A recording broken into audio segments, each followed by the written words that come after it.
Okay guys, so gold market analysis tayo, no? So today is August 16 Saturday. So we're expecting on Monday na ito yung pwedeng mangyari, possible na mangyari. Okay, so we are in a support level here, 3335, 3330. And since wala naman nangyari fundamentally with the meeting of Putin and Trump, no peace agreement, no ceasefire na na-mention, so we kind of expecting na it's gonna go rebound, no? So from 3335 going up to 3350 or 3360.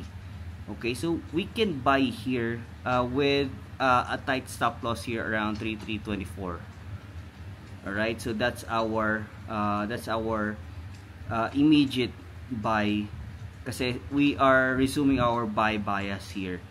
Okay, so we are not excluding yung continuation ng sell, pero since fundamentally we can go back to our buy because we have a fundamental reason, so we can set up our buy here 3330, 3335.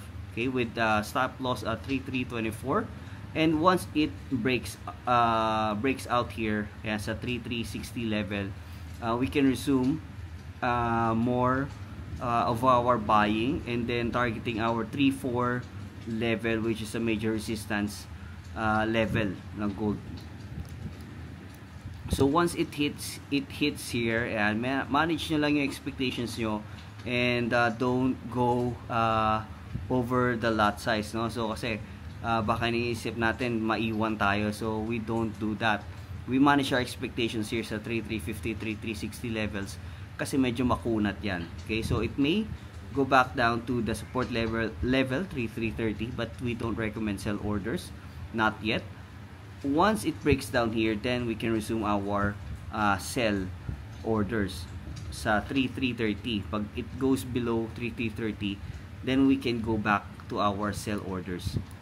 So 3324 would be our stop loss. So pag bumaba pa doon 3320 levels, then we can target 33 as a psychological support, and 3280 as a deeper correction support. So nandyan na galing yung gold dati, so it may go back down there. So that's it guys for our gold market analysis. See you on Monday.